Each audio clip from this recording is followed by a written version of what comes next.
There are big trades and big signings that are happening right now. And one of them was just told to me, unbeknownst to me, just before we started recording. But the place to be in the off season are the winter meetings. They just ended not too long ago, and our guest today, Melissa Lockard, was there. I'm going to pick her brain about that and some of the stuff that, well, happened as we were setting up this podcast. This is Locked On MLB.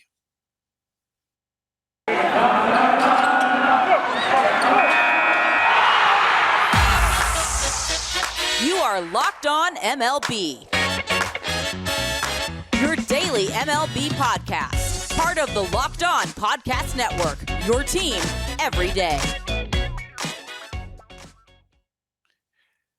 Hello, baseball fans, and welcome to Locked On MLB, part of the Locked On Podcast Network, where it's your team every day.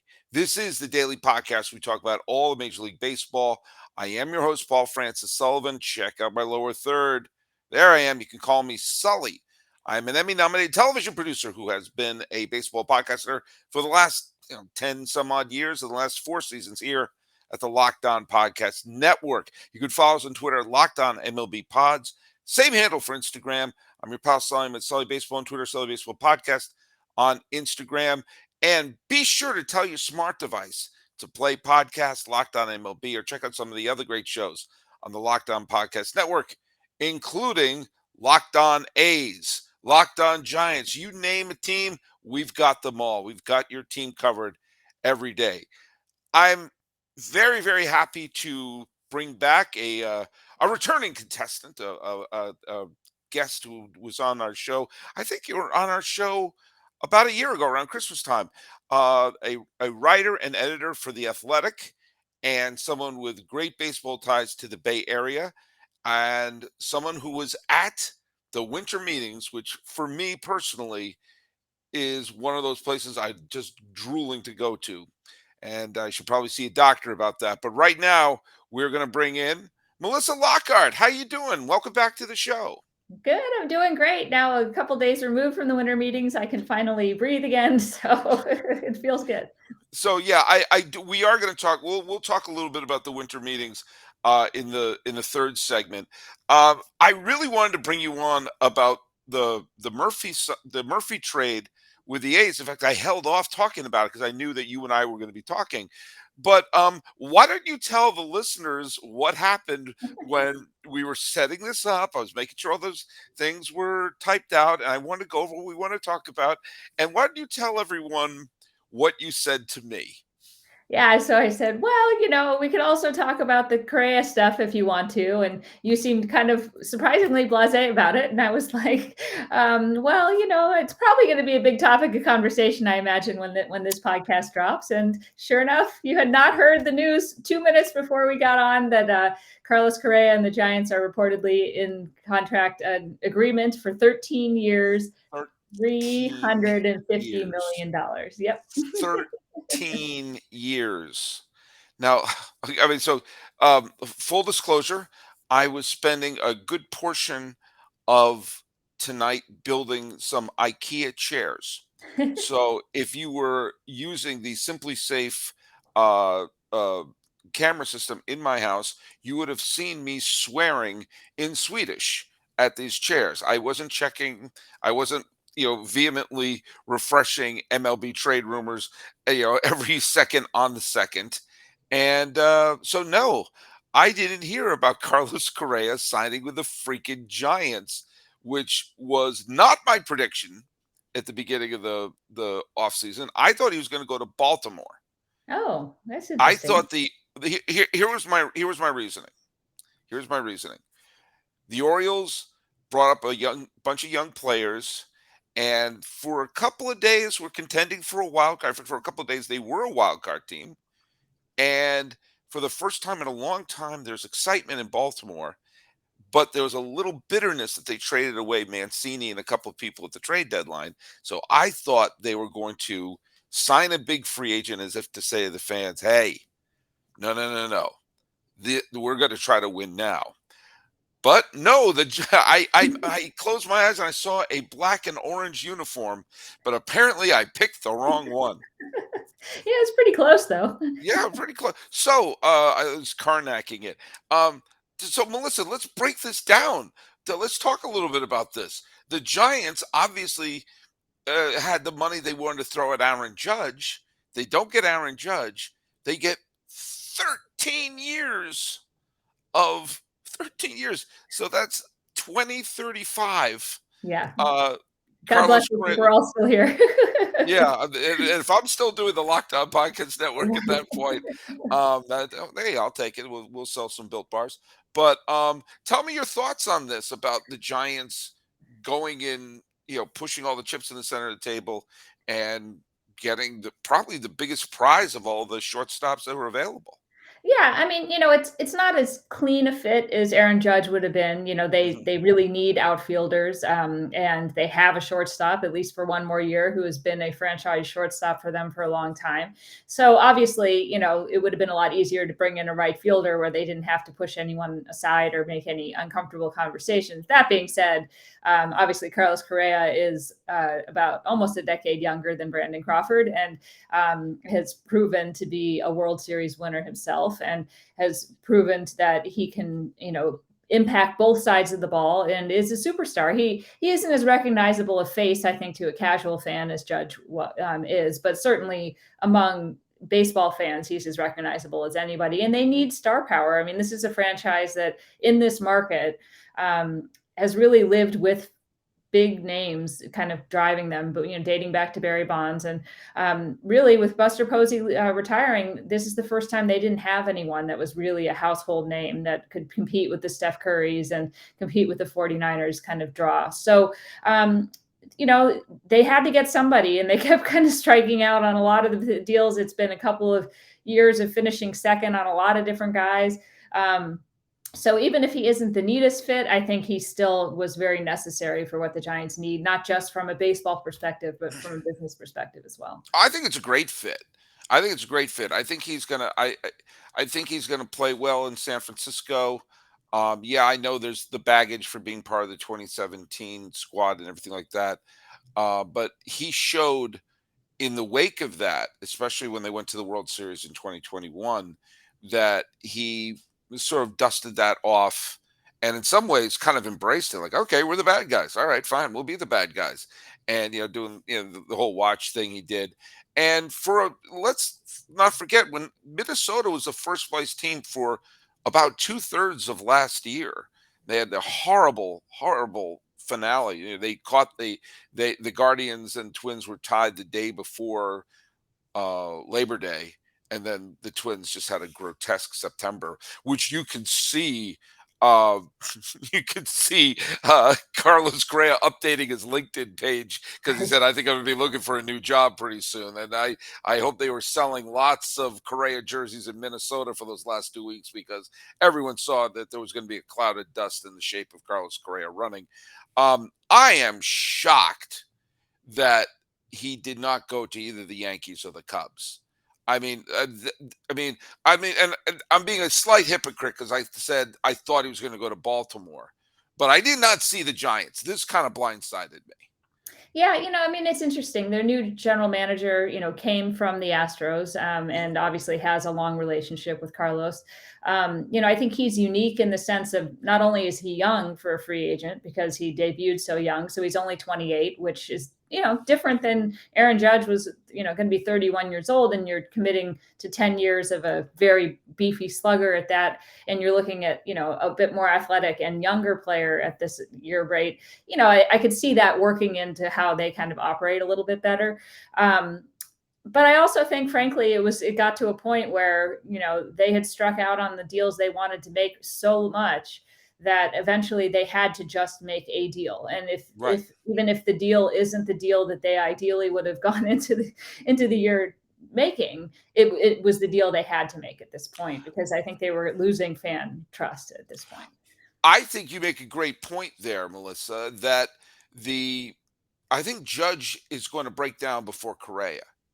I think we've seen Judge have some injury issues. We've seen a big, huge, you know, uh, uh, sumo wrestler, or not sumo, pro wrestler type body that Aaron Judge has. He's obviously a wonderful player, and the years he's been healthy, he's been a legit MVP contender, and finally won it this year. But that's exactly the kind of body that could totally break down. And I don't see Correa as being a player who's going to break down. And he's also the answer to an interesting trivia question of who are the three players to hit multiple postseason walk-off homers. Hmm. And the answers are David Ortiz, Bernie Williams, and Carlos Correa. Interesting. Yeah. And I mean, not Babe Ruth or Reggie Jackson. yeah, and not Derek Jeter. Not Derek Jeter. I would No. have guessed Jeter. Yeah, it's interesting. I mean, I think, he's a guy that has always performed better the higher the stakes. And so if you're looking to have, a situation where you're going to be going up against the Dodgers, and the Dodgers are always going to be the Dodgers, even if this offseason it appears maybe they're taking a small step back, they're still going to be the Dodgers. And, the Padres are obviously all in, and we'll see how long that goes. But, for the moment, you're looking at least 3 or 4 more years of them spending as much money as they can. So there's going to be a lot of opportunities for him to play up at that moment. There's going to be a lot of sellouts against the Dodgers who already don't like him anyway. And I think that's going to bring the best out of him. He does come with a little bit of injury risk. He's had some back issues. But he also is such a good defender at shortstop that even if his mobility was adjusted, slightly down because of the back injuries, you could see him becoming a Gold Glove third baseman, which is certainly an incredibly valuable thing to still have. So, I think he does a lot of really good things for the Giants, and, he does legitimize them as a destination for superstar players, which I think is something they really needed to show. And he could potentially be the type of player you saw that in 2021, especially in 2020 and 2021 when Altuve was struggling. It was Correa who was kind of the lifting the tide that raises all the boats there. So and you're right. If he's not going to be the shortstop 13 years from now, he'll Right. move to third base and probably eventually to first base. But by then it'll be he'll have cemented his legacy in San Francisco, which is wow. Yeah. Breaking news. Breaking Breaking news. breaking news. Well, we're going to talk a little bit about Murphy in a second. I want to just bring this up from the NHTSA. Okay, let's say you're hanging out with some friends, you're putting back a few drinks, a few becomes a few too many, and the evening rolls to an end and people start to head out. And you think of calling for a ride, but nah, you live nearby. You can make it home okay. It's no big deal. What are the odds you're going to get pulled over anyway? And even so, what's the worst thing that could happen? What, your insurance goes up? You could lose your license. You can lose your job. You can lose your car. You could total your car, or you can kill someone. Everybody knows about the risks of driving drunk. The results are tragic and often deadly. However, that doesn't stop everyone from getting behind the wheel under the influence. That's why police officers are out there right now looking for impaired drivers on our road to save lives. So if you think you're okay to drive after a few drinks, think again. Play it safe. Plan ahead to get a ride. It only takes one mistake to change your life or someone else's forever. Drive sober or get pulled over. So we're here with the town crier, the bringer of the news, the Paul Revere of the Locked On Podcast Network, Melissa Lockard of the Athletic. Speaking of the Athletics, which we weren't, I was just doing a ham-fisted transition there. The Sean Murphy trade just happened. The A's are the reverse of the Giants, that they show that they're a destination to leave if you're a star. Oh man, I have such a soft spot in my heart for the A's. I so would want them to win, if for no other reason to get a halfway decent sequel to Moneyball. But I just I don't see it happening. And then here we go. Murphy gets traded away. Oh, and I'm going to be positive in a second because they got a tremendous haul of young players back for him. But that's nothing new. This is what the A's have been doing since the days of Connie Mack. So, what is the mood amongst A's land that their single most recognizable player is once again, shuttled off for a bunch of people who are now only a couple years older than my sons? Yeah, I mean, I think it's probably resignation at this point more than anything else. I mean, I think it's not like anyone was surprised by this. In this particular case, and compared to the trades that they made last year, this was prompted a little bit because they had another player who's ready to step in and be the everyday catcher there that they, truly believe can be is as good as Sean Murphy. And in that particular case, it was sort of we have so many holes because we traded all the other good players that taking a position of strength and trading one of those to fill some of those other holes it does make some sense. It doesn't make it any easier to swallow. This wasn't a salary issue because they actually ended up taking back more salary in this deal than they traded away. But it was kind of a situation that only comes to this point because of everything that had happened before it. And it's been a very depressing last 2 years, really. As I think, you can kind of point back to maybe Ramon Laureano being suspended as sort of the turning point from when things looked like they were headed towards at least one more shot of getting to the postseason with this group of core players that they had, to everything really falling apart after that, the rest of that season. Trading everybody at the moment the lockout broke, and living through really the worst season they've had in Oakland, the entire history of the franchise since it moved to Oakland. So I think the Which mood is is saying really great. something, which Yeah, is it is really saying saying something. something Yeah. when you think about, so especially those the post World Series years under Mhm. Finley, when the team was just like on the verge of moving to Denver. Yeah, I I mean, mean, it's comparable to that. It is very comparable to that. I think uh, it's one of those situations where you have um, a history of being able to come back from that. So that's sort of where maybe you can take some solace in it, but it's certainly not anything anybody enjoys for sure.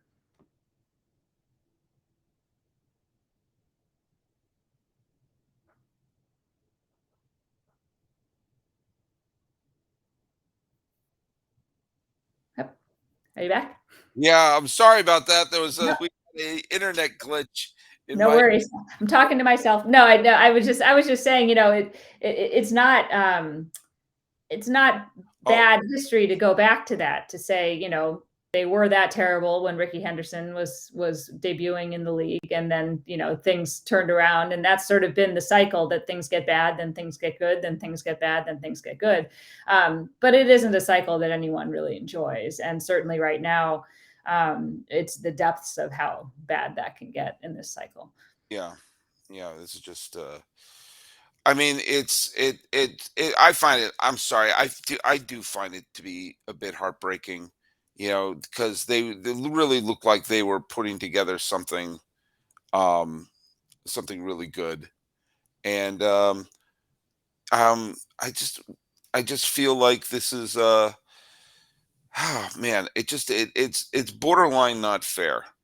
It's just borderline not fair that this is something really wonderful that seemed to be happening with this club just a couple of years ago, and a few Marcus Simeon.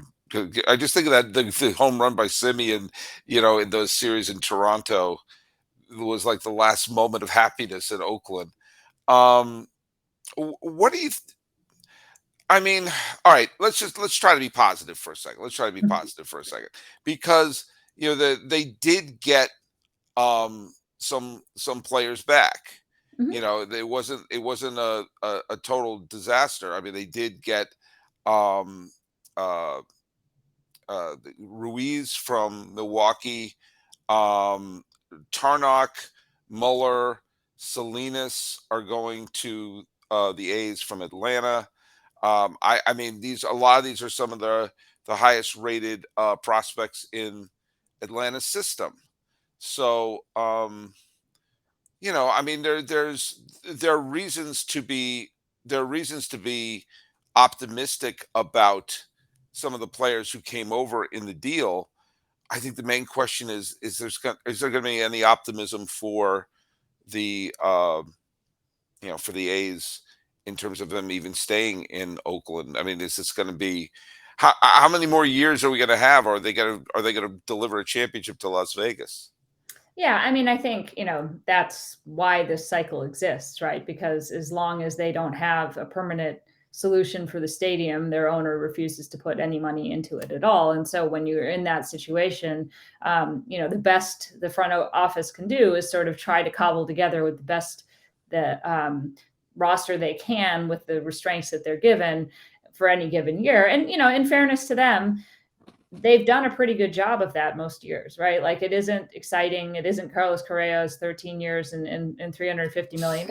But, more often than not, they're a pretty good team. And this last year was really the only time since Billy Beane took over, back in the late 90s, that they've been absolutely 100% not competitive. And you can't say that for most of these other teams that are bad, right? You can't say that about Pittsburgh. You can't say that about Miami. You can't say that about a lot of these other franchises. So, Baltimore, why I thought they were going to go right, for right, Correa. sure, yeah. I mean, you're looking at a fairly consistent level of at least being competitive, and I think this offseason they will put together a better team than they did last year. That's not a very high bar to fly over, but it will be a better team than it was, and they'll see what comes of it. I mean, ultimately, I think they will know by the end of 2023 where they're going to be playing. And they'll have a timeline for when that's going to be set. Whether it's going to be in Oakland or Las Vegas, I couldn't tell you. But it's not going to drag on any much further than that because they've frankly moved the Oakland situation pretty far down the line. Now they've got to get a couple of more approvals to get it there. But either that's going to happen in the next 12 months or they're going to leave, right? Like I think those are the two things. So, I do think this cycle will end eventually. If it ends in Las Vegas, I don't know what a franchise in Las Vegas even looks like, to be honest with you. But I think there will be some certainty there as it pertains to building a team for right now. They just didn't have much pitching depth after they traded away all their veterans, and they hadn't really done a good job of developing guys to come and replace those guys. So they traded them away and they had no pitching. And, in Oakland, you have to pitch. Like that's basically it. And so, they've acquired a ton. I mean, I was writing down the list of players that they had acquired since last spring training when all these trades started, and the number of pitchers is almost ridiculous. And I actually said that to David Ford. I was like, it was a really long list on the pro stadium, and he I think he kind of laughed, but like it was a significant weakness in the organization. They have addressed it. Whether these are the pitchers that are going to take him over the finish line or not, remains to be seen. But it makes sense that these are the guys that they went after. And, they're looking to build a rotation because pitching is so expensive that they can rely on, and then, see what happens on the position player side. And, as it pertains to Ruiz, I think the big conflict among scouting people is, will he hit the ball hard enough to be a successful big leaguer? The athleticism's there, the ability to play center field, I think they're extremely excited about. With the new rule changes, I mean, this is a guy legitimately who could steal 50 or 60 bases next year. He's worked the count much better. He had really good on-base percentage in the minor leagues last year, took a lot of walks. So, if he can hit the ball hard enough, or, if he can hit the ball away from defenders enough to get to first base, he's going to be a pretty interesting and dynamic kind of player. But we'll have to see. There's no guarantee, of course, that that's going to happen. So, but that's, clearly they're thinking with him. Well, they're putting a bet on a bunch of these players here, and who knows if they go to Las Vegas, they've been making bets all day long. And if you're going to make any bets, go to BetOnline, which remains the number one spot for all your gambling needs. They cover the NFL, they cover basketball. Up where we're not that far away from the NCAA tournament. They got the World Cup. Who's still left? I think it's I don't remember. I know America and England and Liechtenstein are no longer in it. If you like sports podcasts, you got them there. They got you covered. All the professional leagues, all amateur leagues, even esports. So go to betonline.net for all your gambling needs. And maybe you can gamble on the Oakland A's if they ever move to Las Vegas. BetOnline is where the game starts. Oh, I think a team in Las Vegas would be a disaster. I just think it would be a disaster. If you're going to move the team, and I don't want them to move, I'd rather they move to either Portland or Nashville, I think a team can survive one of those two places. I just don't see baseball in Las Vegas working, but who knows? I've been wrong. I've been wrong before. But Melissa Lockard, I have a master idea of what they should do with Vegas is that they should make it like they should build a stadium there and then have a weekend series with teams coming in all season and make it a touristy destination kind of thing. that's Have the brilliant. draft combine there every year, do events because I feel like it's an events kind of place and not a 162 game season kind of place. That's But brilliant. who knows? That's what they should have done. Well, I thought what they should have done with the football stadium here in Los Angeles was have that be the Monday Night Football Stadium. Yeah, And every Monday, two teams come to LA to play. So you got 16 games in LA, and there's so many people were transplanted when there was no team in LA. Like, I'm grew up in LA and I grew up a big Green Bay fan, or I grew up in sure. LA and and so like there are all these different people who follow. It was more interesting when Los Angeles didn't have a team because people were from, had all different sorts of the loyalties. If you had Monday night in the new stadium, and so every Monday night it's there, and it becomes an event for that team. But all the transplanted Packer fans and Cowboy fans, whoever those could play there, or maybe they should have done that with Las Vegas, where that becomes Monday Night Football in Las Vegas, and you come out, it becomes a big, huge thing. But no, No. no. But I think that that's a great idea you had there. I think they should do that. Well, vote for Um, me for commissioner. well, speaking of destinations, I'm dying to talk to you. You were at the winter meetings in Mhm. San Diego. So, like I have this image of it being like, Willy Wonka's factory with like people running around, Oompa Loompas running around with like trade notices of this or that or the other thing. Give me an idea, like when you go there, is it in a like what is it called, a convention center? Is it in a big hotel?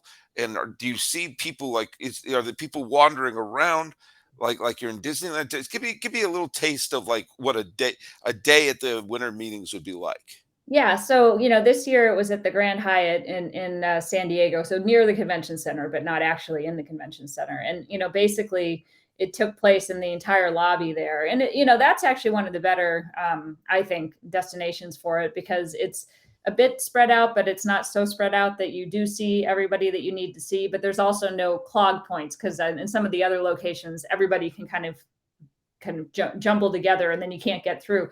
No, but it's very surreal. You walk in and it's just a mass of people who you recognize. Sometimes you immediately recognize why you recognize that Like person. who? Sometimes Like it who? takes some When time. you see it, though, like I'm down. Like, who do you see? What is it, like Buster Olney, or is it Oh, like yeah. Buster Posey in full catcher gear? I mean, like who do you?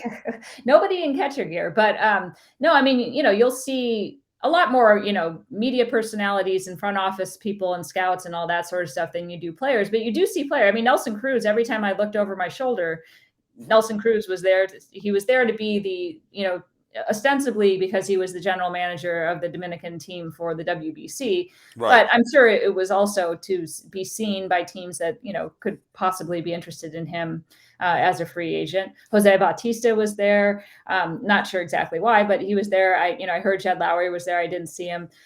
But you'll see kind of players coming through. You see agents. You see all those media personalities. You'll kind of recognize them immediately because they're the ones wearing suits. So because Yeah. they're going to jump on TV at any moment. There's a podcast row, so there's an audio section where different I'm radio listening. stations and I'm podcasts and all listening. those I'm people are listening. set up and they're bringing guests on live to do hits and yeah, I mean, you'd really enjoy that next year. Yeah, it'll be, Um, let's get us there, locked on. Let's get us there.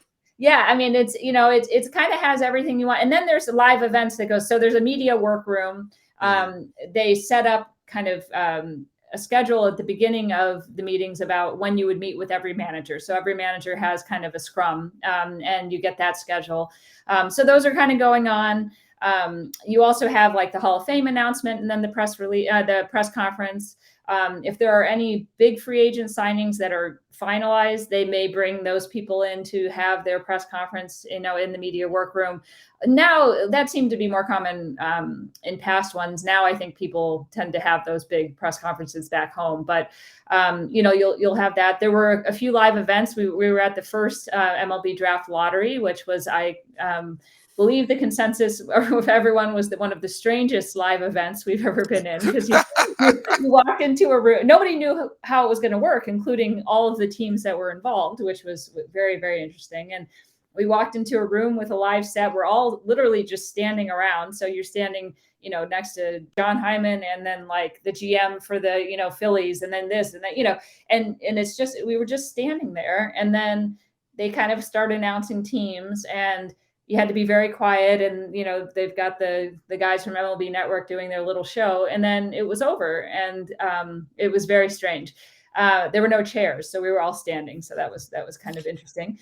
I find the draft lottery such a strange thing in baseball. It was odd, and talk about it's deflating. not the same as the NBA, because obviously the first draft lottery famously was Patrick Ewing, but like when they're or when LeBron was in there, or like when there was Olajuwon or whomever it was, who everyone thought was going to be the number one pick this year, number one pick that year.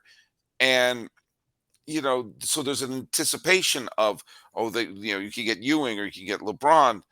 The number one overall pick in baseball isn't sometimes, busts completely.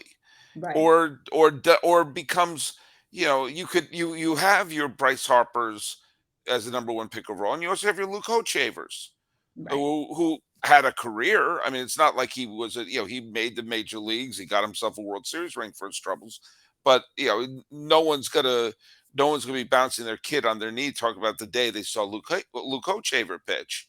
The draft lottery in baseball just seems like a strange animal, because you can get Mike Trout was like number 28 or something like that in that year's draft. 26, yeah. Oh, 26. I'm sorry. I had him at 28. But Right. it seems like a strange thing, which I understand why it's there, but it also it just feels a little odd. They keep trying to recreate things like with the MLB draft and the draft lottery, that I'm like, it's not the same as the NBA. So stop trying to be the NBA.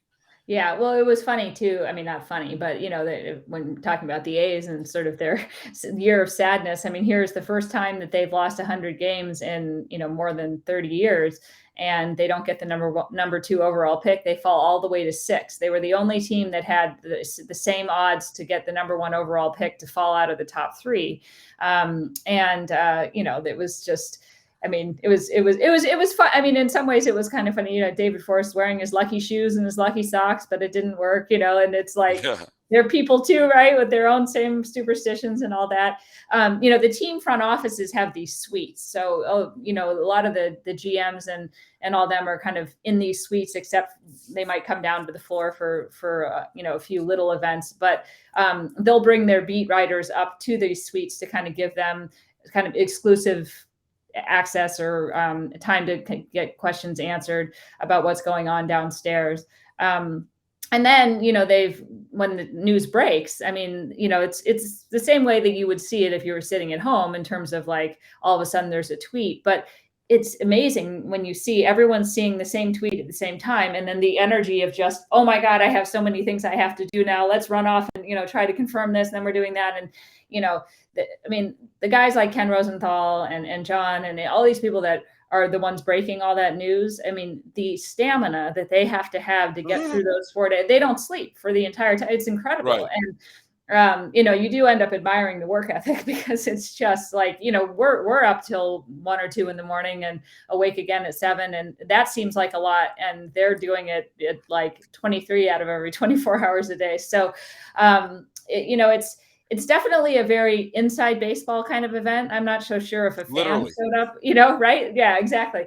I'm not sure if a fan showed up that it would be all that interesting in reality, but for baseball media people, and especially because there hadn't been one in person since before the pandemic too. So this was an opportunity for a lot of people who hadn't seen each other, or maybe had known each other online for like 3 or 4 years and had never actually met in person, to get to see each other.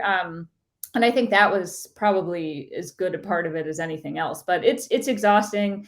And then as soon as we would go out to eat, as a group, like the Athletics sent a huge contingent of people there, and we'd, be eating, and all of a sudden news would break. I remember when Xander Bogaerts signed with the Padres. We kind of thought we were safe at that point. The whole thing had pretty much ended, and we'd just gotten our pizza, and that flashes on the TV behind us, and our Red Sox writer had to put her pizza down and run.